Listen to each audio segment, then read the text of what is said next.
What's going on, everybody? It's the Bulls Show, aka Aidan, and welcome back to another video. Ladies and gentlemen, we're going to be talking a bit about an interesting topic for the Chicago Bulls. Something completely different because it's a very slow news day if you're looking at the news about the Chicago Bulls. But some of the things that we've seen that are positive and negative throughout the 4-game losing streak that we're currently going through. I know many people won't see this as a positive video. Many people might not want to discuss this whatsoever. But I've always been the type of guy that finds it very important to support the team while we win and support the team while we lose. And in supporting the team, you find those critiques and criticisms, things they need to work on, but you also find the glimmer, the hope, the lights for many of you guys. And we're going to be talking about some of those things in this video. But before we get started, please like and subscribe to the Bulls Show. Turn notifications on and let me know in the comments below your thoughts about the current Chicago Bulls situation. Do you see this 4-game losing streak continuing and going on to 5, 6, maybe 7? Where do you see us winning our next game? And obviously, can we continue to compete with some of the best? Because we've got Philadelphia soon, ladies and gentlemen. They are obviously on a hot tear at the moment in terms of their NBA season. So that's going to be a very tough game for this Bulls team. But at the end of the day, it's an opportunity for us to continue to try and get some wins throughout this March period. And it's an essential game that the Bulls have to walk away with a win from. So looking at some positives first. The best positive I've seen in this 4-game win streak is something, or 4-game losing streak, I should say, my apologies, is that we've seen experiments with the lineup now. And that's something that I've wanted to see from quite very early on in the season. Again, we always went small ball at the beginning of the season. We used to have Patrick Williams in that situation at the power forward position. Then we stuck with Javonte Green the whole time. And I guess for the Chicago Bulls, they didn't feel like using a guy like Tyler Cook or a guy like Tony Bradley to help with Vucevic on the rebounds, because in my opinion, Billy Donovan could not trust those guys to go out there and compete and give you solid minutes every single night. They can give you good minutes every 1 or 2 games, maybe 5 games, but outside of that, they're not consistent enough to give you those solid minutes. Now, I thought things like that would change with Tristan Thompson coming into the team because he's a veteran, he's a well-proven guy, he's a very good player that's very tough, very pit bull mentality type of guy. And I thought that definitely was going to change. And for the first game or 2, I didn't see it happening. I thought we were going to keep on using Tristan Thompson the way that we used Tyler Cook, the way that we used Tony Bradley. And I don't think we got the best out of those 2 guys because we limited them to very few minutes. And we also limited them in the positions that they can play.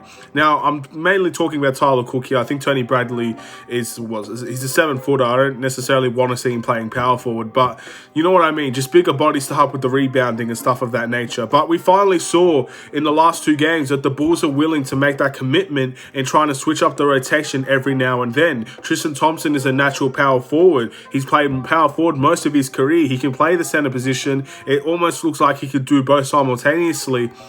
But he has played power forward before, and I like the idea of giving that opportunity to play power forward again. And that's something Billy Donovan has continued to preach with the Chicago Bulls, that this is definitely not a situation where it's a one-and-done type of thing, that we're going to keep on seeing Tristan Thompson and Vucevic play together to get that bigger lineup into the fray to see what we can do, especially against those physical teams. I've always said I don't need Tristan Thompson and Vucevic to start together, but I'd like to see them play together. There are minutes on the floor where the Tristan's coming off the bench or they're both starting together, where there's opportunities for both of them to be within the same team and helping each other out defensively and offensively as well. It's not just the defense that we're talking about. But looking at the negative side of things, hasn't really worked out so far, because we used it against Atlanta at various times of that game. It started against Milwaukee, and we walked away with both of those games with losses. And that's a negative you could take away. Maybe people can see this as a way of saying the big ball might not be working for the Chicago Bulls. And what I have to say to that is that it's very early to tell. It's way too early to tell, but experiments are there to keep on pursuing. This is the whole point of doing this this now, so when we come to those playoff games where maybe we verse Atlanta, maybe we verse a team like Cleveland, they play 3 7-footers within their team, maybe we verse Philly, whoever we're versing that plays big ball, we have the opportunity to match them if need be. If we find that our game is better with 2 guys as big as Tristan Thompson and Vucevic on the floor, then that's what we should go with, and the opportunity has to be there. So I'm very happy in that regard, but there is a lot of work that needs to be done in terms of them playing together, and when we get to see that development and improvement, we'll probably win some games with this Chicago Bulls team at the moment. Looking at more, I guess, positives and negatives about this season, one big negative that I want to take away from this is that a lot of people have been really going at the coaching staff for the Chicago Bulls. And again, it's a bit of a tough situation to put yourselves in because many people do like Billy Donovan. And I think Billy Donovan's a really good head coach. There's a reason why we went from obviously having around, 31 wins in our season in total last year to 39 wins, and we still have about 18 games of basketball left where we could reach 45 wins on our season, which many people would have liked at the beginning of the season. He has developed very nicely as our head coach, and he's a massive improvement over Fred Hoiberg and Jim Boylan. But there are still many people that are criticizing this head coach and criticizing the coaching staff in general for some of the decisions they've made over the course of this losing streak. I can completely understand it in games like Memphis and games like Miami. I can completely 100% understand going at the coaching staff for those 2 games.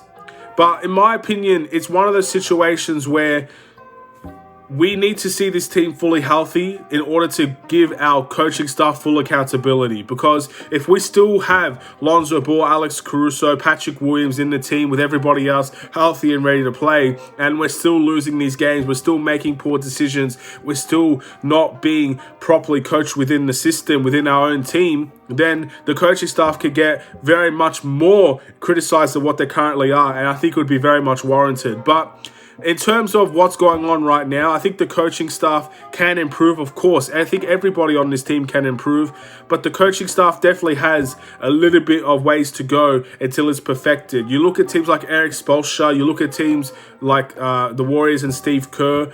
They've had so long together that they have so many plays from the back of their mind all the way down to from 2012 that they could use in this season in 2022. Things like that. Same with the Golden State Warriors. They've had Steve Kerr for the longest time, and because he's a well-respected coach, he's a top coach in the NBA, he's able to run those plays or run those systems almost to perfection because he's been there for so long. And it's easier for players to learn Steve Kerr's ways because you've got guys that have been there for so long that can run the system and get guys accustomed to it.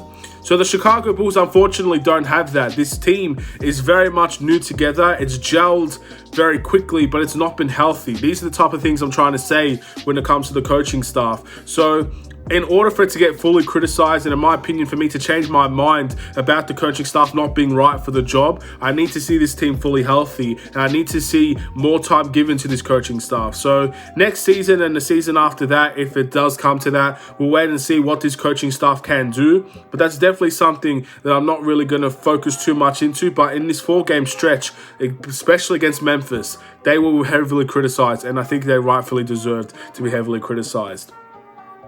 Looking at some positives, Zach LaVine had a very good week. I know it came in very bad circumstances, really tough losses, some non-competitive losses as well. Whatever the case may be, Zach LaVine has had a really good stretch of games, and he's finally starting to get that rhythm back in his step. He's making some of the shots that we expect him to make. He's making some of those contested shots that we don't like seeing him take. But the important thing is that efficiency for Zach LaVine is the most important thing in my opinion, and defensively. These are 2 things that Zach LaVine, if he could get into his mindset and he can improve on both of them gradually by the time we get players back, Zach LaVine is going to be a terrific player to have heading into the playoffs. So that efficiency needs to keep on going. That defensive mindset needs to be a primary focus for Zach LaVine. But these last 3 games, in my opinion, he's had some really good moments, and he is, in my opinion, is player of the week, but we'll get to that in another video, ladies and gentlemen. And a couple more negatives to talk about. Our pick and roll defense has been awful, but again, I feel like that is not going to get better until we see guys like Lonzo Ball and Caruso return, because I feel like Vucevic is heavily criticized for his pick and roll defense, but I do think having guys like Lonzo and Caruso getting over screens and staying in front of their man on defense will help Vucevic do that drop coverage, because I don't see drop coverage going away anytime soon. So the best you could hope for is to have those guards fight over screens and allow Vucevic to not be as a primary focus on that pick and roll as much as he is at the moment. So I think our pick and roll defense needs to be improved. I think our giving up a lot of threes is something that needs to be improved as well. We give up way too many threes to be successful in this league. Milwaukee made us pay last night for all of those threes that we allowed them to take. Atlanta as well. A lot of open threes for Atlanta. These are obvious mistakes, obvious things that needs to be rectified. And that is something that we're going to have to do in our next game against Philly, because they're going to have a good three-point shooting team as well. Harden, Embiid, Tobias Harris, Danny Green. Really strong team there. Maxey as well, been playing out of his mind. In order to beat a team like Philly, you're going to have to cover the three-point line. And I don't know if the Chicago Bulls are willing or capable of doing that. In terms of other news and other positives, ladies and gentlemen, again, DeMar DeRozan and Vucevic had good games against the Bucks. But one person I'm really proud of is Ayo Dosunmu, ladies and gentlemen. Had a really strong game against Milwaukee. Had a really strong game against Miami. And I really like when he is the primary focus as the point guard of this team, which brings me great hope that he could be, whether it's the backup point guard or when Lonzo returns, that the point guards on this team will have more responsibility heading into a very difficult stretch of games. I really want to see Lonzo Ball come back and return and see how he goes with how the Chicago Bulls are playing at the moment. Same with Alex Caruso. Let the point guards run the show, because that's what they're there to do. They've been playing point guard most of their career. Ayo's been playing point guard from college, summer league, things of that. Same with, obviously, Lonzo Ball has been playing point guard all of his life. So they do have a primary responsibility on this team. And yes, they can be a spot-up shooter if you need them to be, but mainly they should be point guards. And I thought that game against Milwaukee was a good step for Ayo and probably a good step for the Chicago Bulls in learning how to trust other guys on this team to run the show from time to time. So a big positive in that regard too. And one last negative I'm going to talk about, ladies and gentlemen, as we wrap up the video, is that we seem to only compete with teams when we're internally motivated to do so, which goes to show that that internal motivation from game to game is not always there for the Chicago Bulls. So I guess that's a mentality thing if you want to put it in that regard, and I definitely see that from time to time happening. For example, I feel like when teams do something dirty to us, for example, what Grayson Allen did, we ended up competing very well with the Milwaukee Bucks, and we played very good defense, and we locked them down for a couple of possessions, even though we lost the game. We're compared to Miami, where people say that Miami's a bad matchup for us, but they play small ball just like the Chicago Bulls play small ball. And if anything, the matchup should be very much even throughout the whole team between Miami and the Chicago Bulls, yet for whatever reason, that's not the case. So that's also something that I'd like to see improve, that internal motivation to compete with every single team.